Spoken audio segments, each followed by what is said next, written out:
Halo semuanya guys, kembali lagi sama gue Aldo di Detektif Aldo. Dan kali ini gue kembali lagi dengan kasus keartisan di Hollywood guys. Jadi kalau lu pada tahu ya, ada film horor namanya tuh Poltergeist.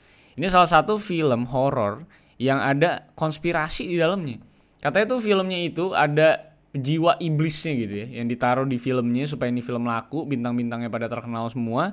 Dan betul aja, memang bintang-bintangnya tuh semua terkenal. Ini kayak orang yang baru acting tiba-tiba jadi jago banget dan tiba-tiba langsung dikenal bahkan sebagai icon gitu. Dan memang beberapa artisnya itu mengalami hal-hal yang cukup tragis.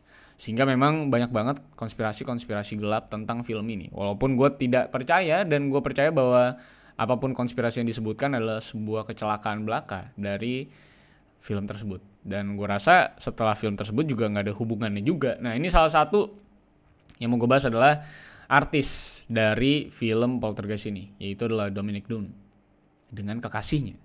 Bahayanya kekasih yang terlalu posesif. Jadi menurut gue, kalau lu udah punya pacar, terus pacarnya posesif banget gitu ya, sampai bahkan ngancem lu dan bahkan ngelakuin kekerasan sekali aja sama lu, mendingan tinggalin. Karena pas dia janji bertobat, itu susah bertobatnya. Karena lu bisa lihat banyak banget mayoritas kasus-kasus, kalau gue riset ada mungkin 80-90% hubungan yang salah satunya melakukan KDRT itu biasanya memang tidak akan bertobat dan susah sekali gitu untuk bisa berubah. Jadi menurut gua kalau masih pacaran mending tutup buku aja, cari buku yang lain. Banyak buku lain yang lebih bagus di Gramedia gitu ya. Tapi intinya sebelum gua menceritakan soal sepasang kekasih dari seorang artis yang lagi di puncak karir dengan pacarnya yang gak kaya-kaya banget, kita akan lihat bagaimana perjalanannya yang mengerikan menurut gue dan bisa menjadi teguran bagi kalian yang lagi menjalani hubungan yang toksik gitu dengan pacar kalian. Nah, tapi sebelum kita memulai kasus tersebut, untuk menutup akhir tahun ini di 2021, mungkin lo pada punya resolusi di tahun baru dan mungkin beberapa membutuhkan barang-barang yang harus mendukung hal tersebut untuk mencapai resolusi itu. Jadi untuk yang namanya mendukung hal tersebut, lo pada mungkin bisa ikutan nih promo ya, cuci gudang akhir tahun dari Bukalapak.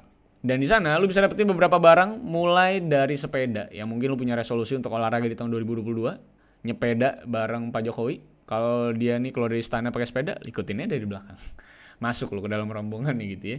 Terus juga kalau misalnya nggak mau sepeda, ada juga barang elektronik, rumah tangga, industrial, handphone, bahkan sampai komputer itu semua ada. So langsung aja sikat dari tanggal 20 Desember 2021 kemarin sampai 5 Januari 2022. Karena ada diskon sampai 99% dan potongan ekstra dengan promo cuci gudang akhir tahun. Ingat, promonya adalah cuci gudang akhir tahun untuk bisa dapetin potongan ekstra. Jadi jangan lupa buka aplikasi Bukalapak, langsung belanja di sana. Dan sebelum itu silahkan like, share, dan subscribe. Support gue nih, mau 1 juta subscribers ya. Terima kasih guys. Dan jangan lupa juga untuk follow gue di @rivalsantoso, gue di Instagram, di Twitter. Kalian bisa DM kasus yang menarik di sana. So let's begin the case guys. I lost myself. I waited still for a glimmer to arrive. I know it will. Dominic Dunne. Terserah lu mau manggilnya Dunne dan apa Din dan Dunne, terserah. Intinya Dominic adalah seorang artis kelahiran tanggal 23 November 1959. Dan memang dari kecil dia tuh udah ikut beberapa workshop acting dan sekaligus anak dari aktor serta produser bernama Dominic Dunne. Dan dia dibesarkan di daerah Santa Monica, California. Alias orang yang bisa dibilang cukup berada lah kalau tinggal di daerah tersebut. Dan tentunya sebagai orang yang cukup berada, tentunya dia punya banyak privilege dari orang tuanya untuk bisa mendapatkan pendidikan yang terbaik di Harvard, Westlake, dan bahkan sempat belajar bahasa Italia selama setahun di Florence, Italy. Lalu Dunne ini berhasil juga akhirnya meraih puncak karirnya sebagai ikon film horor melalui film horor yang sangat ikonik di tahun 80-an yang berjudul Poltergeist. Kalau belum nonton silahkan nonton dulu. Intinya ini adalah salah satu film horor terbaik sepanjang masa, karena film horor dan penulisan yang luar biasa buat gue pribadi. Dan bahkan memang menjadi staple movie untuk film-film horor di masa sekarang ini. Jadi silahkan nikmati dan nonton filmnya kalau memang suka dengan film-film horor Amerika. Nah, intinya dengan masuk ke dalam Poltergeist ini dan memerankan peran Dana Freeling di film garapan Steven Spielberg tersebut pada tahun 1982, maka Dune ini berhasil mencapai puncak karirnya dan langsung masuk ke dalam beberapa film lain karena kemahiran dalam berakting dan berhasil jadi ikon film horor pada waktu itu lewat hanya satu film aja. Jadi segitu powerfulnya acting si Dominic Dune ini. Jadi bisa bayangin ya seberapa cemerlangnya karir Dune ke depan. Jika hanya dengan satu film aja, dia itu mampu dikenal sebagai ikon film horor tahun 80-an. Tapi ternyata momen dan waktu yang diberikan untuk menikmati puncak karirnya itu nggak berlangsung lama. Karena sebelum munculnya Poltergeist pada tahun 1982, ternyata pada tahun 1981, Dominic Dune ini pernah bertemu dengan John Thomas Sweeney di sebuah pesta di sebuah restoran bernama Mama Isong di LA atau Los Angeles, yang dimana John sendiri adalah seorang asisten chef di restoran Mama Isong tersebut yang memang menjadi salah satu restoran eksklusif yang biasa didatengin oleh banyak artis Hollywood, yaitu adalah si Mama Isong tadi. Sebuah restoran elit yang melambungkan nama besar Chef Wolfgang dan menjadi restoran yang juga menyimpan banyak cerita sampai skandal keartisan di sana. Dan memang kalau misalnya nanti lo ke LA mungkin bisa sempetin waktu lo untuk bisa mengunjungi Mama Isong sebagai salah satu restoran yang memang cukup elit gitu ya. Dan itu sedikit trivia dari restoran Mama Isong ini. Nah, setelah ketemu dengan John Sweeney di restoran tersebut dalam waktu beberapa minggu, mereka akhirnya memutuskan untuk pacaran dan gak lama dari pertemuan tersebut dan pacaran tersebut, mereka pun akhirnya memutuskan untuk tinggal bareng di rumahnya Dominic Dune di daerah West Hollywood. Jadi lu bingung ya kenapa mereka tuh kumpul kebo, karena lagi budaya di Amerika mah pre-sex gitu ya. Jadi kalau udah ketemu mau langsung kumpul-kumpul silakan, nggak ada yang larang juga gitu. Nggak ada giba-giba tetangga, nggak ada di Amerika. Jadi santuy aja di sana ya. Makanya mereka terbiasa banyak yang tinggal bareng dan akhirnya juga John dan juga si Dominic ini tinggal bareng di rumahnya si Dominic. Tapi ternyata memang setelah tinggal bareng dan hidup bahagia seperti di dongeng Disney selama beberapa saat, ternyata John ini mengeluarkan sifat aslinya kepada si Dune. Dia yang tadinya sweet banget kayak Hamish Daud ke Raisa gitu ya. Nah tiba-tiba tuh jadi garang dan sekaligus posesif dan cemburuan banget. Yang tentunya terbentuk karena rasa tidak aman dan tidak percaya diri dan selalu curiga bahwa bakal ada cowok lain yang lebih keren dan lebih kaya yang bisa kapan aja gantiin dia di hatinya Dominic Dune. Sebuah perasaan yang sangat manusiawi lah bisa dibilang ya. Nah maka dengan rasa ketidakamanan tersebut dia jadi posesif banget, cemburuan parah, dan ekstrimnya adalah sampai main kekerasan kepada si Dune ini. Dan lebih parahnya adalah semua tindak kekerasan si John ini itu gak pernah disembunyikan oleh si John. Dan justru dia lakukan di depan teman-temannya Dune dan keluarganya Dune dan tentunya di depan orang lain. Dan hampir semua orang, mulai dari keluarga dan teman, itu pernah melihat seberapa kasarnya John kepada Dominic Dune saat lagi berkelahi. Tapi memang gak ada yang berani ikut campur karena takutnya malah membuat keadaan semakin parah gitu ya. Karena memang bisa dibilang tuh Amerika tuh orang-orangnya tuh soliter banget gitu. Jadi gak terlalu ikut campur sama urusan orang lain. Nah kira-kira kayak gitu. Kalau di sini kan pasti sekeluarga di luar kota juga datang kalau tiba-tiba ada KDRT yang ngedobrak rumah, ngegebukin lakinya atau istrinya kalau memang ngelakuin KDRT gitu. Bahkan saking kasarnya si John, itu kekerasan kepada si Dune ini bahkan bisa terjadi hampir setiap hari. Dune pun juga jadi sering kabur-kaburan jika lagi berantem sama si John karena memang dia takut sama si John untuk misalnya John itu akan melakukan hal yang lebih ekstrim dari sebelumnya, dan untuk menjadi pelariannya dia tuh sering kabur ke rumah ibunya. Tapi walau kabur ke rumah ibunya, Dune itu juga gak pernah terbebas dari kehadiran John. Karena John tuh sering banget datang ke rumah ibunya Dune, lalu gedor-gedor pintu dan teriak-teriak minta Dune untuk kembali pulang bersama dia. Dan ngancem-ngancem. Agak ngeri memang untuk dia bisa ngegedor-gedor rumah maknya gitu ya. Tapi memang di Amerika kayak gitulah. Nah selain ibunya yang langsung menyaksikan seberapa ngerinya si John ini karena rumahnya digedor-gedor untuk nyari si Dune, bapaknya Dune juga sudah menerima beberapa signal saat ketemu dengan Dune dan John. Karena bapaknya merasa bahwa Dune ini sebenarnya udah gak terlalu cinta sama John dan ada rasa takut di matanya Dune setiap kali bapaknya tuh menatap matanya si Dune. Nah kenapa emaknya yang merasakan, kenapa bapaknya gak ikut merasakan di dalam satu rumah tersebut bersama emaknya? Karena keduanya sudah bercerai. Jadi bapaknya tinggal di daerah lain dan sering visit ke LA untuk bisa menemui si Dune. Dan biasanya makan-makan bareng lah sama si John gitu. Nah bapaknya Dune juga merasakan bahwa ini layaknya seperti hubungan seorang fans yang akhirnya menjadi pacar, dan tentunya akhirnya si laki-laki ini karena ekonominya di bawah si Dune tentunya punya rasa rendah diri dan gak percaya diri. Dan memang gak mungkin punya kepercayaan 100% kalau memang Dune itu benar-benar bisa setia dan cinta sama dia. Nah, bahkan bapaknya Dun pernah melihat Dun ini seperti habis menangis saat mereka punya janji makan malam bertiga antara si Dun, John, dan juga bapaknya Dun, si Dominic.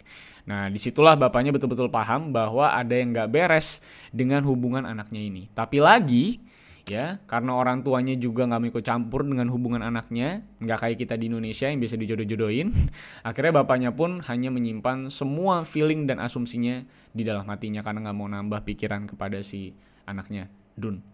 Bapaknya Dominic, anaknya juga Dominic ya. Jadi jangan ketukar. Nah, selain keluarganya merasa bahwa ada yang salah dengan hubungan Dun dan juga John, teman-temannya Dun pun bahkan pernah melihat Dun tuh dijambak sama si John ya. Bahkan teman-temannya pernah ditelepon oleh Dun soal John nih katanya bakal mencelakai dia. Memang ini hubungan sudah bisa dibilang toksik banget gitu ya. Karena si John itu udah benar-benar kasar banget. Dan pada tanggal 26 September 1982, temennya Dun yang lagi di rumah Dun ini ada yang dengar suara Dun tuh seperti sedang dicekik gitu. Dan menyaksikan langsung bahkan peristiwa tersebut.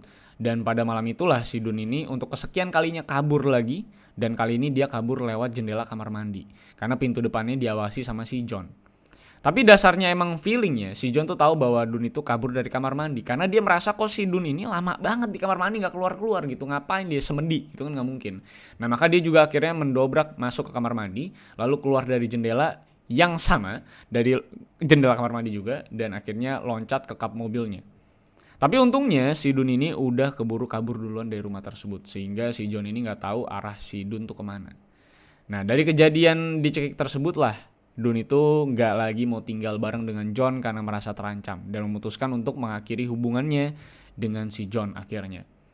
Nah, dan setelah memutuskan hubungan tersebut, John yang masih marah dengan keputusan itu pun akhirnya mau gak mau pergi dari rumahnya Dun. Dan Dun sendiri akhirnya bisa kembali lagi ke rumahnya dan mengganti seluruh kunci-kunci di rumahnya supaya John itu gak bisa tiba-tiba masuk ke dalam rumahnya karena John megang hampir semua kunci di dalam rumah tersebut.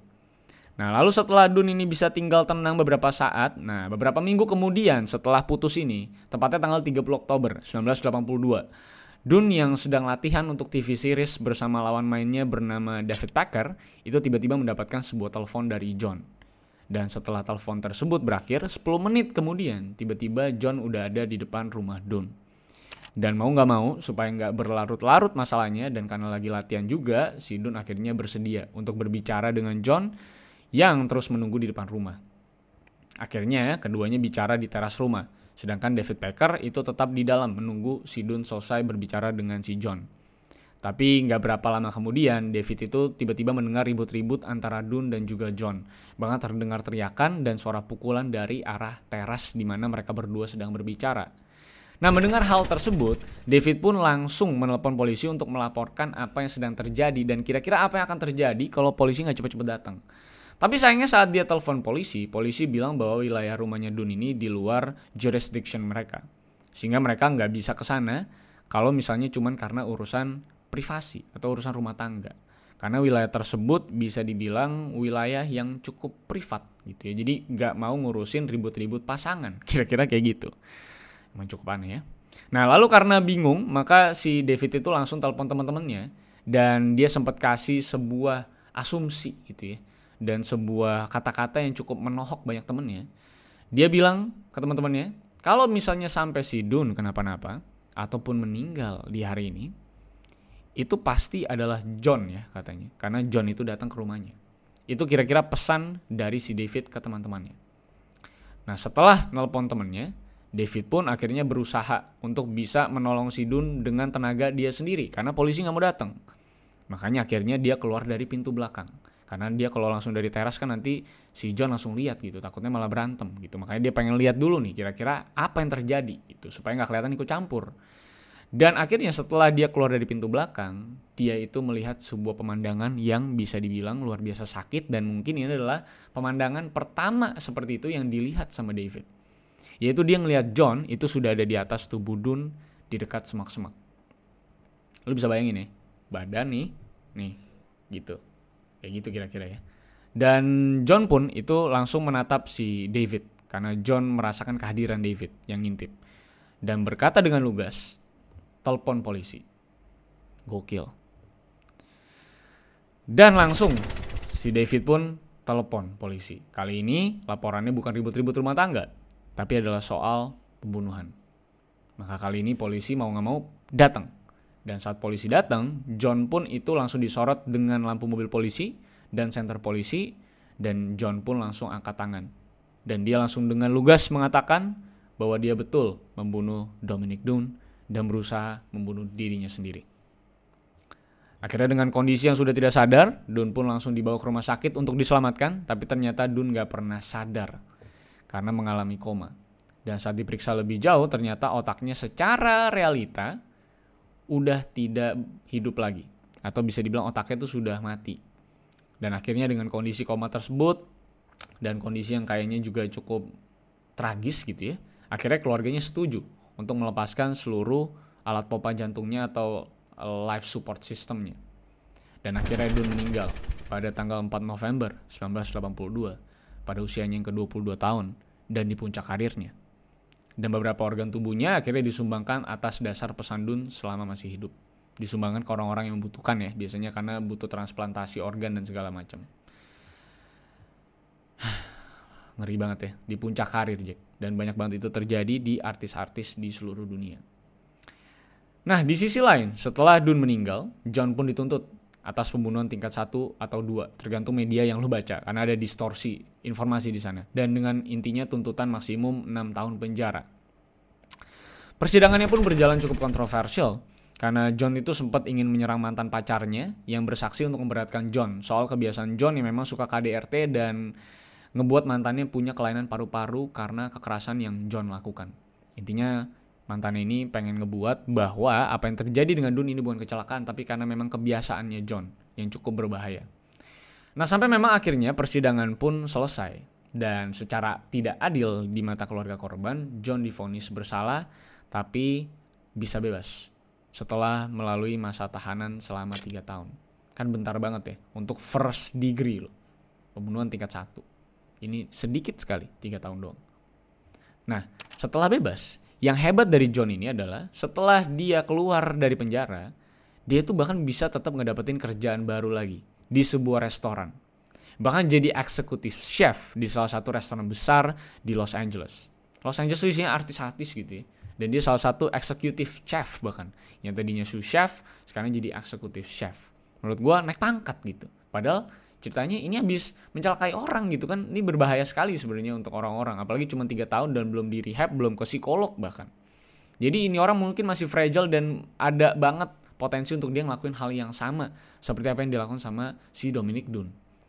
Dan saat fakta ini terungkap, banyak langsung orang-orang yang ngefans sama Dunne maupun keluarganya Dunne itu akhirnya melakukan aksi protes di depan restoran tersebut dan memegang sebuah papan yang bertuliskan soal kelakuan John kepada anaknya dulu, si Dominic Dunne. Biar semua orang yang makan di situ tahu kelakuan John dan tahu potensi seberapa berbahayanya si John ini dan seberapa tidak adilnya hukuman yang diberikan kepada John Sweeney ini. Sampai akhirnya tekanan tersebut gak lagi bisa ditahan oleh John. Dia juga malu, tentunya restoran juga merasa tidak nyaman dengan kehadiran John. Akhirnya John berhenti dari pekerjaan tersebut dan pindah dari Los Angeles dan mengubah namanya menjadi John Patrick Moura. Dan katanya nih, ini rumor, di tahun 2014 dia tuh sempat kerja di panti jompo di divisi makanannya. Tapi ada kabar lain juga bahwa gak lama setelah dia ganti nama dan kabur dari Los Angeles, dia itu katanya meninggal tepatnya di tahun 2009. Intinya orang-orang masih khawatir lah kalau John itu suatu saat bahkan melakukan hal yang sama kepada orang lain karena ya bisa dibilang rasa cemburu dan posesifnya yang ternyata outputnya menjadi sebuah kekerasan dan KDRT dan bahkan mencelakai seseorang.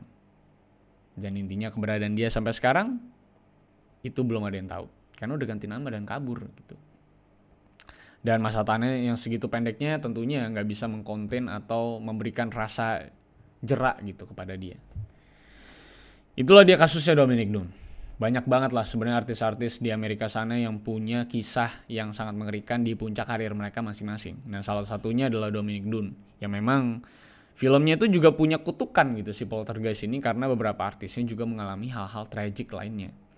Dan memang menjadi salah satu film yang katanya ada setannya gitu di dalam film tersebut. Atau bisa dibilang dimasukkan setan untuk laku di tahun tersebut dan ngebuat bintang-bintangnya terkenal tapi tentunya dengan efek samping ya jiwanya diambil. Kira-kira itulah konspirasi gelap di balik film Poltergeist ini. Jadi kalau lo mau nonton, ya coba nonton. Coba rasakan feel mengerikannya gitu. Padahal ini adalah setan Poltergeist yang mungkin paling gak ngeri karena kerjaannya banting-banting barang gitu. Kayak emak-emak lagi marah gitu ya. Tapi kalau misalnya kalian suka dengan video kali ini, silahkan like, share, dan subscribe. Thank you banget yang sudah nonton sampai akhir. Terima kasih untuk supportnya sepanjang tahun ini. Dan sampai jumpa di video selanjutnya. Jangan lupa like, share, dan subscribe. Dan jangan lupa juga untuk follow gue di @rivaldosantosa. Gue di Instagram dan Twitter. Kalian bisa DM kasus menarik. Sampai jumpa di kasus-kasus selanjutnya. Karena masih banyak kasus menarik yang bisa kita kupas dan kita bahas di seluruh dunia ini. So see you on the next case, guys. I lost myself. I waited still for a glimmer to arrive.